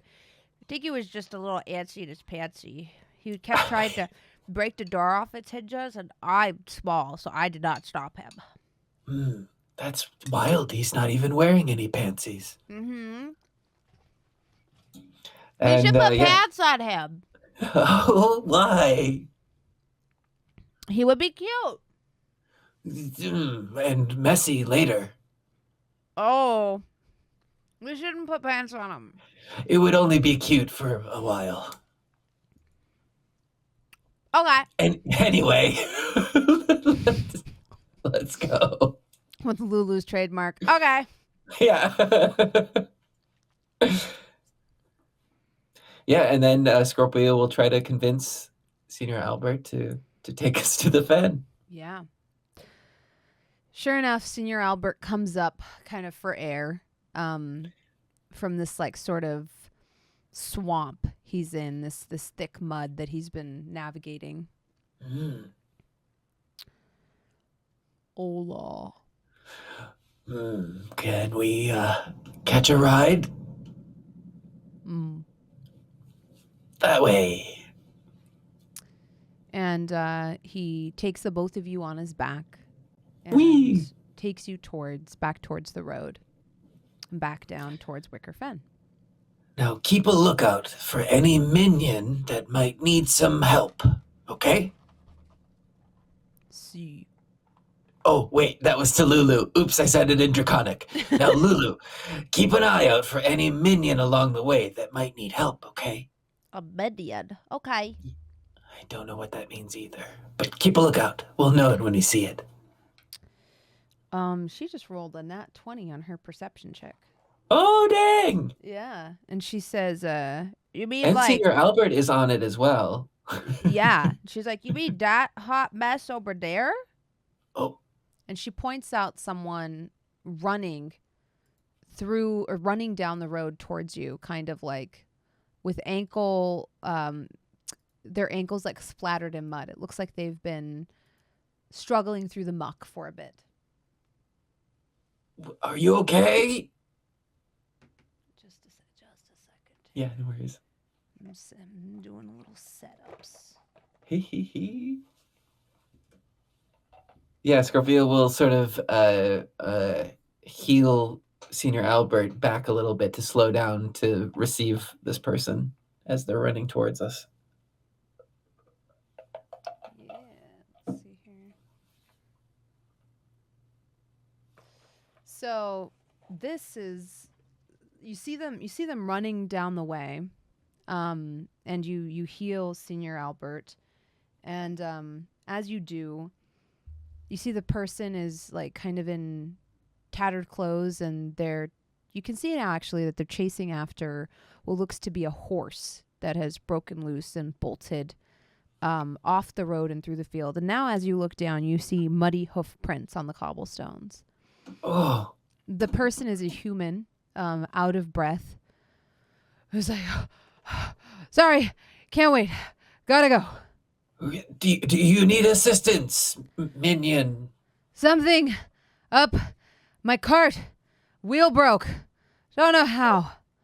I got a horse bolted. Oh. Okay. Lulu, why don't you take Senior Albert and go check out the cart, and I'll run after this horse. I might be a bit faster than you. Well, shouldn't we stay together? It's your mission. Oh, okay. Let's see if we can catch up. Okay. And then Scorpio will leap off of Senior Albert and then start sprinting to see if he can follow the hoof prints at all. Yeah. You do see like an outline of a horse kind of running through this like mucky wetland to your left. Give me a athletics check to see how quickly you move to catch up with it. Okay. Athletics. That's a dirty 20. Yeah, you're able to catch up to it, and Lulu is just on your heels because she rolled pretty high too. Is she on Senior Albert? No, she left running? Senior Albert on the road. Yeah, she's running. Okay, yeah, then if I can, I'd like to just run up next to the horse and try to like saddle up on it. Yeah, give me an acrobatics check. Oh, acrobatics I could do. Oh, well, it'll be okay. 13. Yeah, it's not elegant, but you managed to get up there. Now's the hard part. Can I slow the horse down? Give me an animal handling check. That's what I was worried about. If only I could speak to them, Valim. Oh, no. 8 + 1, 9. Yeah, the horse doesn't slow down. In fact, it starts tearing away sort of in the direction that you kind of mounted it. So the foot you put your stirrup in first, it was kind of like, let's say you were moving this way and the horse was moving this way. As you mount it, the horse starts kind of moving back in the direction of the fen at full speed. Oh, can I sort of lean to try to? I mean, I was trying to handle it, but it's just gonna go wherever it wants. Yeah, yeah. As you try to lean to the other side, you see it's still kind of like taking away at full speed. The man is still running after you like, wait, that's my horse. I'm trying. Scorpio will clench down with his lower body, but then as it's sort of like leaning out, will reach out towards Lulu. Is she anywhere nearby? Yeah, she's gonna, let's see, get a acrobatics check for her. Ooh, she rolled a 17 on a die, plus her modifier. Yeah, she is able to she's like able to leap off to the side and grab your hand. And I'll pull her up onto the horse. Yeah, and you hear her say, free horse. Good one, master. She like slaps its rump to get it to go faster. No, we need to calm it down. Free horse. Good thinking. Since we're losing Senior Albert. This animal is very scared right now, and we need to comfort it. Good horse. Free horse. The horse tears away, towards the wicker fen from whence the man came. As it does, you see behind you, Senior Albert is kind of instinctively following you. He kind of rotates like a compass and was like kind of beginning to follow you into the fen, and then sees you move on, begins to kind of follow you that way. Doesn't move quite as fast as a horse does. As you go tearing through the marshy sort of like land here, you do see the fen kind of spread out in front of you, and you see the road now a lot closer on your right, and it begins to fork out.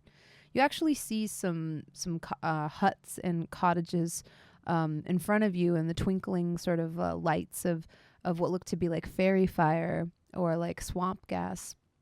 And you see a very large, creepy windmill in the distance, and you hear the cawing of crows as this area is kind of covered with these very large rook-like birds that have very long beaks and kind of like a big tufty coming off the head, but they are indeed like some strange cousin of a crow. Their crow, at least, their call at least resembles one very closely. And there on the road, right at the fork, you see a cart with a broken wheel, and the horse is tearing towards it.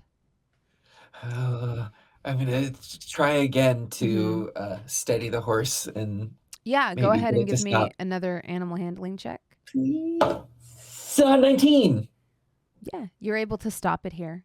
I feel like we come skidding to a halt, like as I'm pulling on the reins, and it comes right up to the cart. Yes, and this is what you see. Ooh. Yeah, and I'll quickly dismount and try to calm the horse. Perfect. Where did my horse miniature go? I don't know where the horse went. There was a horse at some point. It's gone now. Oh, goodness. Oh, no. I don't know where I put the horse. Oh, there it is. It's weird. You got a full bottle of glue there, though. Where did the horse go? You stop the horse. Let's stay back here. And you hop off. We've got. Look at him! Let's put him front and center to show off. Yay! We got Scorpio. His shirt turned out a little bit dirtier than I originally intended. It's probably more accurate that way. And a very, very tiny and magical Lulu. I love her. Team Lulio! It's so good! Yay! Team Lulio, go! Team Lulio, power! And as we're comforting the horse, we'll look back for the person who owns the horse still, because it is not ours. As you look back, you see something moving towards you quickly. It's definitely not the man that you left behind or left sort of eating your dust, but rather one Senor Albert. Oh. Who you've put your packs on. It's a saddle with all the things. Yep. We can't leave him now. He's got a mini. You can. I just thought he was very... Look at him. It just took me so long to finish the mini, but we were supposed to have that mini a while ago. My bad, Gabe. Poor Gabe had to deal with the miniless Senior Albert. He also wasn't big enough. He only recently got big enough, but That's true. That scared me for a moment there. yeah, you can And see how easily Lulu would fit atop him. yeah. He's a huge guy. But now I wanted to take some cues from the horse then and see if there is anything more menacing that's out there than Senior Albert. Yeah, give me a perception check. Okay. Ugh, 9. The horse is definitely spooked. It doesn't want to be here. Its nostrils flare, it paws the ground, and it's kind of trying to back away from the wreckage of this site. Let's try to figure out what happened, and Scorpio will start to examine the cart itself. Like, does it seem like something attacked it and it broke, or like the wheel broke on the on its own from like wear and tear? Give me an investigation check. 7. Yeah, there is a large piece of the wheel missing. And you see that there was some attempt to be made to unload the cart so that the wheel could be repaired. But then the horse ran off after this attempt started. What is the cart carrying? As you look through these barrels, you see all kinds of things. It looks like an import cart. Most of the goods are not local. You see maps of faraway regions. You see grains, barrels of grains and sort of ales from faraway areas. This doesn't seem to be a local cart, but something that was either going to the port or coming from the port when the wheel cracked. But It's looking strange. at the fact that most of it's been unloaded, it does occur to you that the horse bolted after the wheel broke. Well, this does seem strange. What do you see, Lulu? Let's see. She throws a careful eye over it. Because investigation is not Scorpio's strong suit. It is hers. She got a 22. Yes. She looks over it and she says, There, see? and she points out a scorch mark in the bed of the broken cart. Yes. I see the same thing you see, which means the things that you think it means. Yeah, it looks like there was some type of maybe arcane backlash. Arcane backlash. That's what I would say. Yeah. And then that blew the wheel off. But what caused it? Do you think this is your assignment? A minion. Do you think one of these crates has a minion in it? I only saw beer and some trade supplies. Well, did you check all of them? No, admittedly. Okay. What if the poor person was the minion? Or the horse? This just seems like a normal horse. Hmm. Does it speak? Does it talk to you? It doesn't speak Draconic. Huh. I feel like maybe the minion is something you're going to know it when you see it. I guess we'll start looking in this stuff then. She like We got it. grabs your arm all of a sudden. She's like, We should be careful. Oh. Because the voice in your head has a very strange sense of humor. And last time we were around this many barrels, there was teeth and tongues and mouths. The mimic. It Let's could be a check. test. Why don't we? And Scorpio takes a piece of the leftover sugar candy and then starts breaking pieces off and tossing it at things that could be a mimic to see if there's any reaction. Yeah, give me... Yeah, go ahead and roll to hit Okay. with a ranged attack. Okay. 15?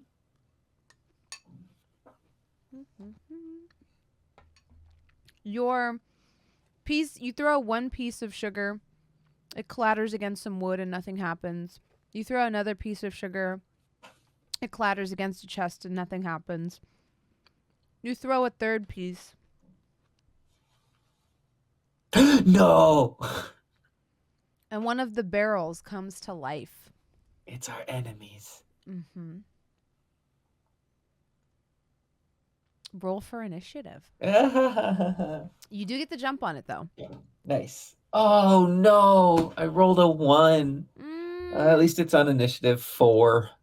Okay, 4. Let's see what Lulu's is going to be. 8.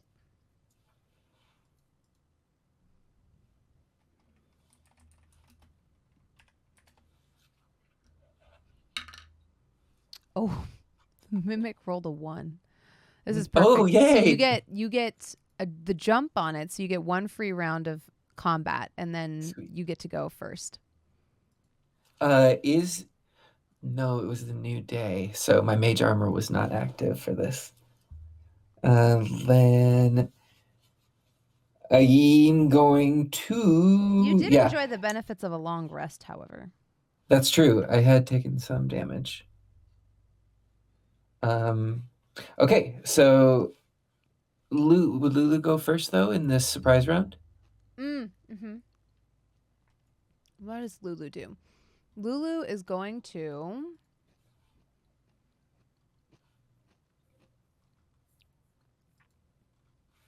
Yeah, she does not like these things at all. Put my mug there. She is going to... Let me see here.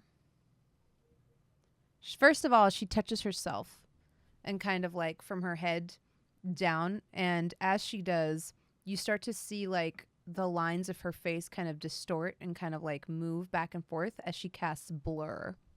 Ooh. Yeah. And then for her cantrip, she's going to cast Eldritch Blast. Yeah. So she's going to move over here so she has line of sight. The first is a 25 and hits. Nice. Second is a 24 and hits. Yes, Lulu. She's nailing these.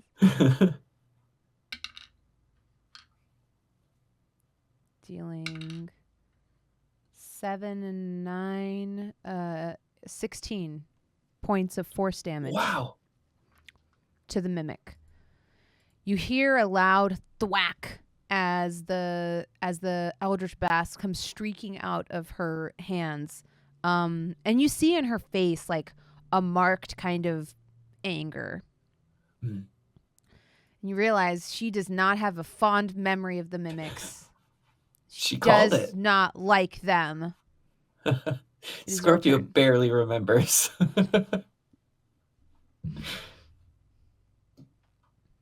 All right. Scorpio, it is your turn. Yeah, sort of taking a cue from Lulu, springs also into action and will follow along behind her to an extent, but he's making his customary hand signs, and you can see the frosty armor of Agathis sort of take its place over his body as well. For this one, actually, I'm going to move ahead of Lulu and try to get on the other side of the mimic as far as I can. Like over here? So, well, probably can't make it that far, but more towards the center of the screen. Okay. But facing the mimic. Yeah. Perfect. So that's 10, 20 feet of movement? Yeah, because I have 40, but I'm also casting, so it makes sense. Perfect. And then, that's your surprise round. Yes. You get another round. Lulu's going to launch 2 more Eldritch Blasts. Pew, pew. A 19. Oh my gosh, my rolls are insane. And a 26. Hitting for 14. That's full damage. And it's full or no. Wait. 00 is 10. It's 10. That's 10 damage plus whatever. Yeah. Okay, so 28 points of damage. Lulu.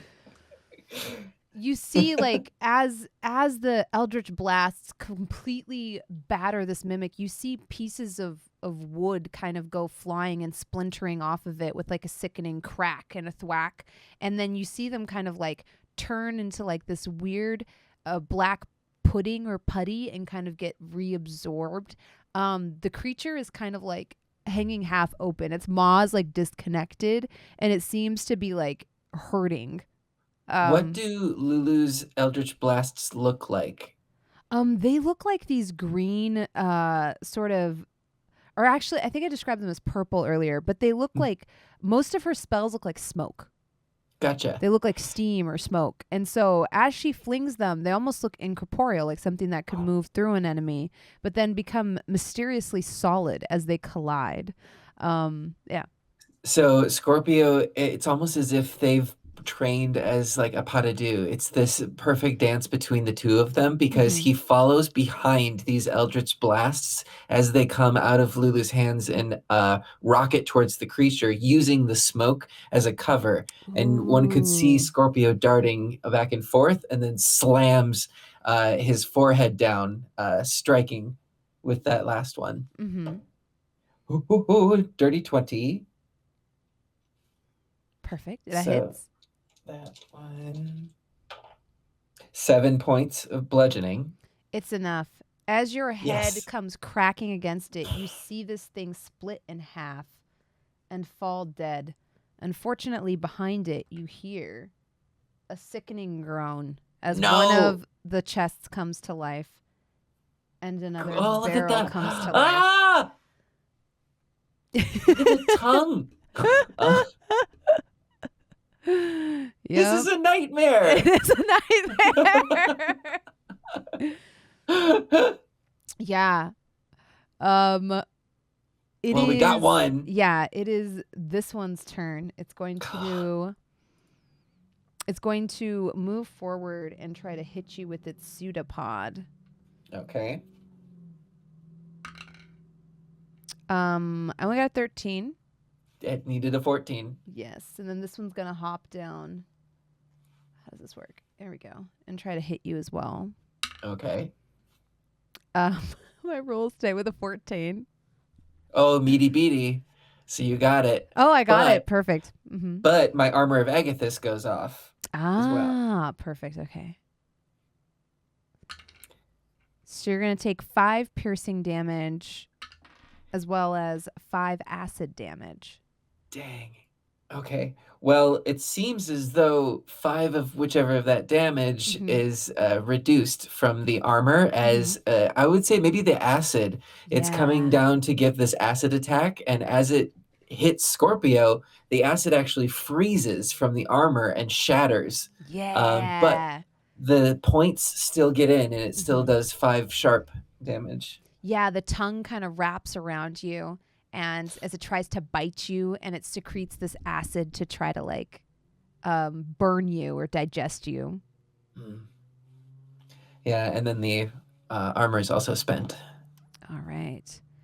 But it takes 5 cold. Yeah. So since it has touched you, you become grappled by it. It has an escape DC of 13. Okay. But it is your turn now. Actually, no, it's Lulu's turn. Oh, yeah, it'd be Lulu.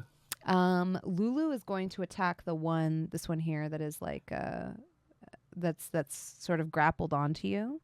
Help. She rolls an 8. That doesn't hit. And then what would that be? A 15. That does hit. And she deals it. Ooh, quite a bit of damage. Another 14 damage. Nice. You hear like another sickening crack as a piece of metal kind of goes flying off this mimic and then kind of turns into like putty on the ground and kind of seeps into the ground. And it is your turn. Scorpio is going to use this confusion to try to break the grapple. Perfect. Would it be just a strength check? Strength or dexterity? I would please use dexterity. I'll allow dexterity. Oh no. 14? A 14 makes it, yeah. Yes, okay. It's only a DC of 13. With that as a movement, do I also have an action to attack, or do I have to wait? Let me think. So you would, I think you would use your, action To free. to free yourself, but you could use your Yeah, movement if you so wished. gotcha. So I'm going to get out of the way then and jump back. It's just the first spot that he saw, but he's actually going to go towards the barrels and the and the chests and stuff that are still left. Here? Surely there can't be another one. You're gonna go there, like there? Yeah. They are gonna get op attacks on you. Okay. I would like to spend a key point to dodge. Oh, perfect. Yeah, that's good because I Phew. rolled a And nat disengage. 20. Yeah, the tongue from this large chest mimic, I'm going to turn him towards the camera so chat can see, comes whipping over your head as you spend a key point and duck underneath it and manage to get to these crates and kind of get a vantage point on them. This mimic is going to move towards Lulu since she is now the easier prey and she attacked him, and this one is going to move towards you. All right, we got this. It does have reach, so it will be able to reach you up there. It has a reach That of 5 tongue! feet. Yeah. It's going to go first, the chest mimic. I don't think a 7 hits. No, it does not. Yeah, I rolled like 2 on the die. And the other one rolled a 21. That hit. But it wait, rolls that's with diluted. disadvantage because it's blurred. Oh, yeah. Oh, and then it rolls a higher, actually. So it does hit. Let's see. It's going to smack her with one of its tongue-like pseudopods. Gross. Dealing 8 piercing damage and 7 acid damage. Let me see here.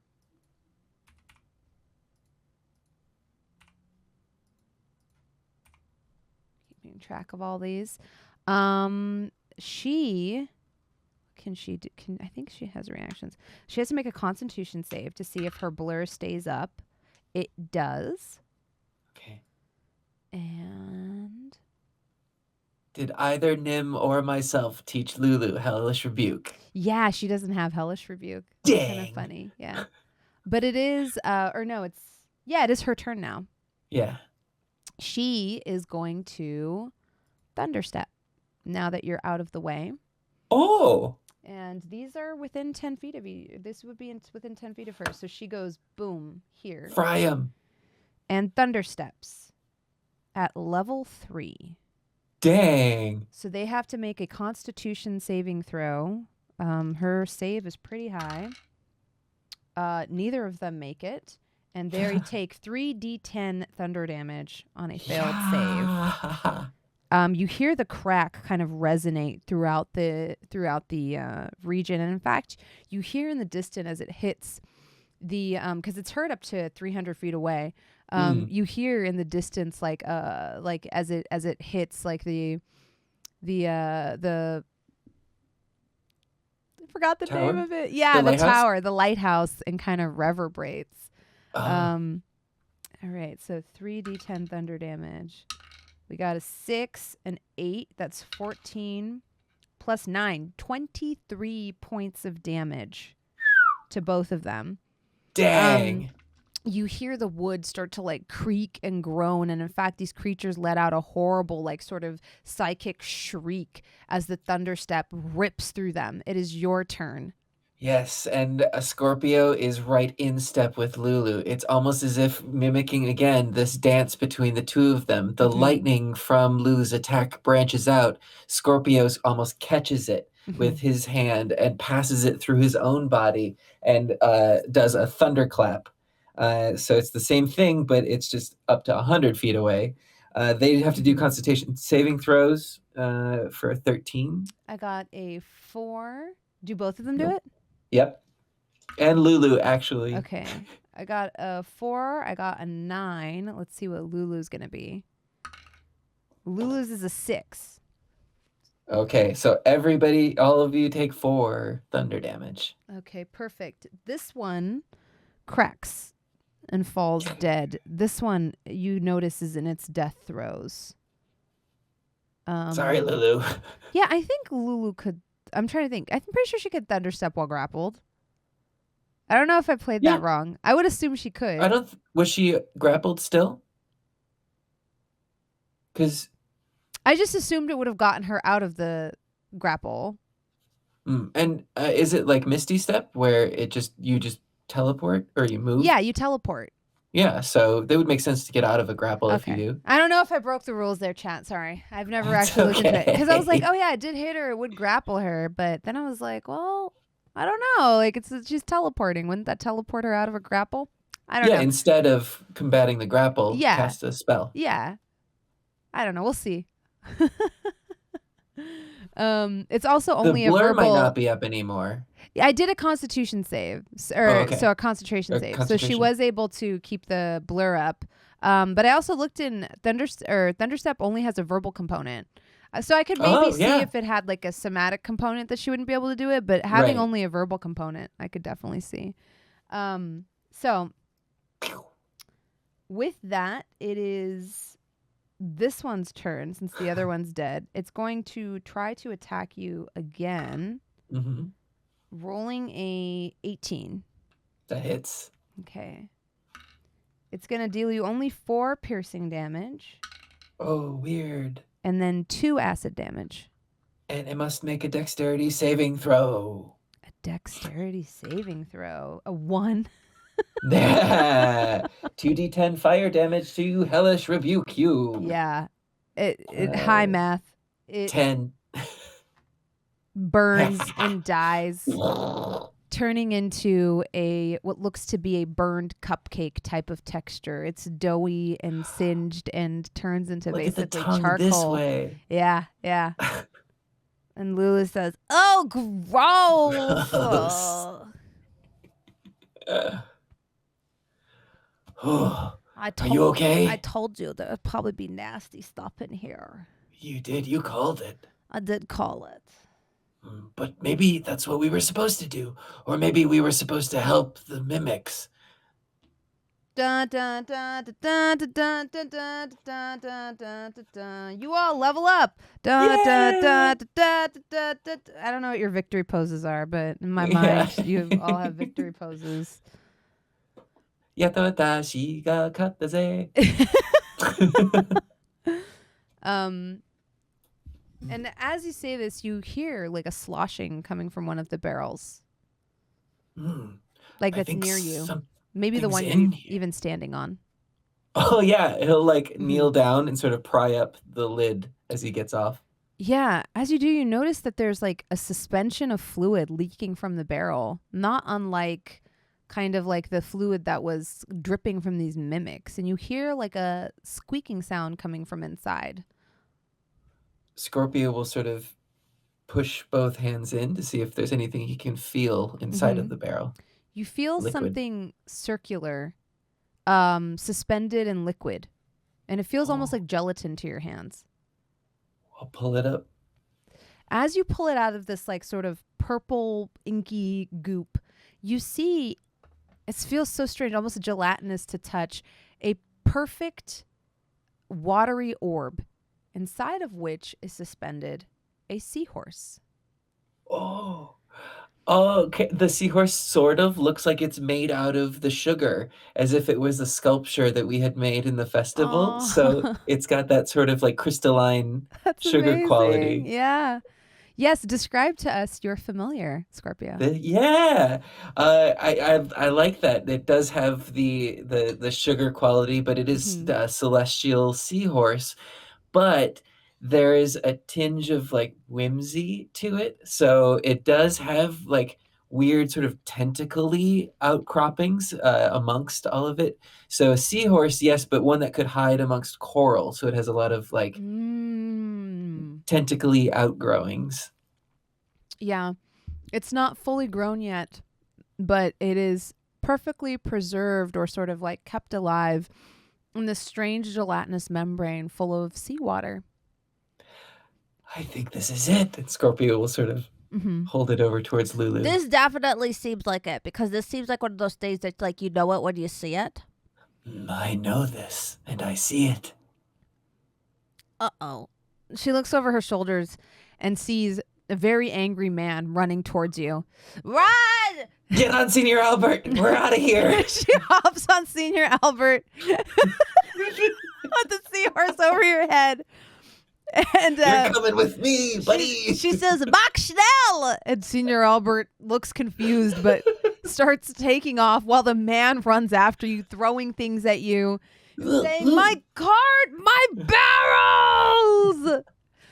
Lula makes a face at him as you take off. No.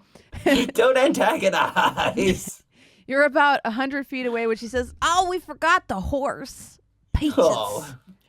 Well, we gotta leave him with something. We should He had a have mimic taken problem. him with us.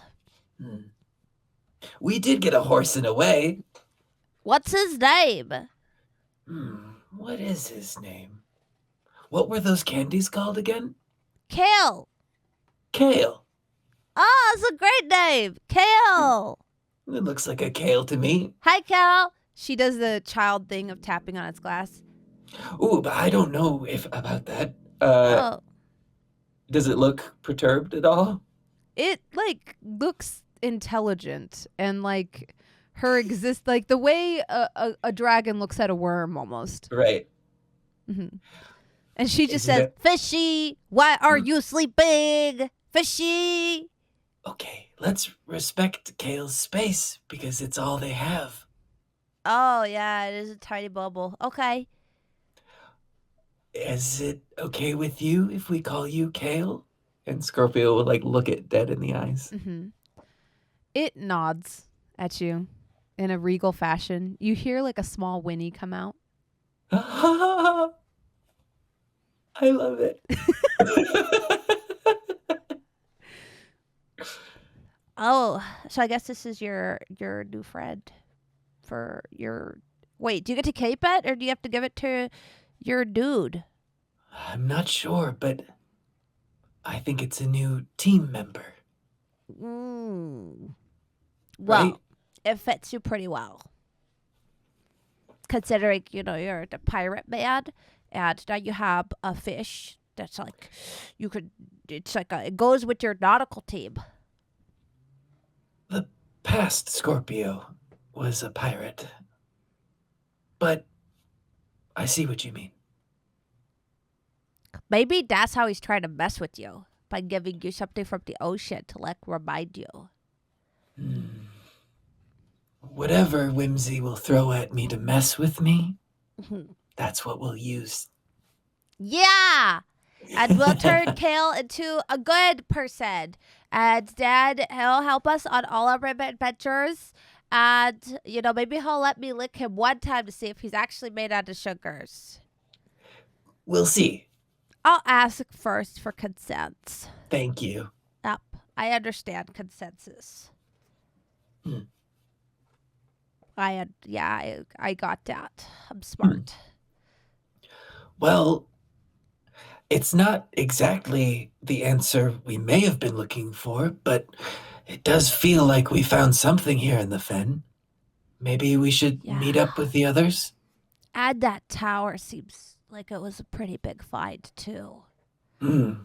Maybe we could use it in the future. Oh, I hadn't even thought about that. Okay. Yeah, we should head back for now. Besides, who knows what trouble Ajax will get into without us. Oh, better move pretty quickly, Senior Albert. Pet. Albert kind of orients himself away from the fen, kind of begrudgingly, but does so. Oh. Yay! And begins his slow trotting back. It's actually not that slow. It's just slower than a horse towards the stacks. And that'll be where we conclude this adventure. Yay! Yay! Also, what a thing to throw at your DM of just being like, so I leveled up, it's Pact of the Chain and a Seahorse Familiar, please. Now you figure this out. No, it worked out. I loved it. Yeah. I loved it. I thought it was a great episode. And I hope you agreed, Chand. The set for this was like one of my favorites, I have to say. So good. Yeah. I feel Everything was painted beautifully, and it took me right there, full of mimics. Those mimics. I was like, I have to bring these back because of the first episode. And then I added another one that Bertrand painted. And so he had one more added to it. But yes, thank you so much for joining us for this episode of Shikar. Now I feel like I'm always going to have mimics in your episoms. I know. It Xander. seems to be our favorite enemy now. Yeah. I feel like it has to happen like over and over again. Like you thought you were going to get away, but mimics. That's life. That's life. Everything's a mimic. Everything's a mimic. Everything's a mimic. Go ahead and let us know where people can find you and what you're working on this week. Yes, I have a very special call to action to all of you. You can find me at Xanderific with 2 R's and 1 F, and my main hub is Twitter and here on Twitch as well. But I'm also a part of a musical that is being released right now. Laser of the Double Clicks wrote Teaching a Robot to Love, which is a new fully done musical that we have recorded, and the album is coming out, and the pre-orders for it are available now, and we're trying to get on the Billboard charts for musicals, and it's surprisingly possible. So we're trying to get as many pre-orders as possible. You can check the link that I have on my Twitter. There's also teachingarobottolove.com. Sign up for it. Check it out. You get some free songs right away. It's full of some amazing creators, and we had a blast making it. So that's what I really want to plug tonight. Yay! Go do the thing. Teaching a Robot to Love. Yes. Featuring Laser, who I worked with them on Starter Kit. Yeah. Yeah.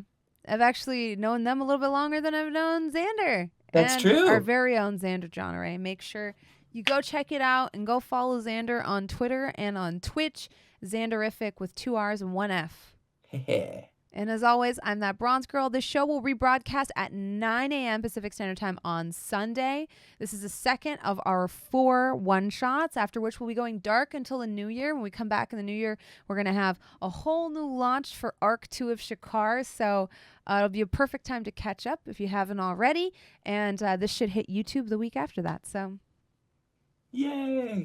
Bye, friends. Thank you so much for joining us. Have a wonderful night. Good evening. Goodbye. Goodbye. Again.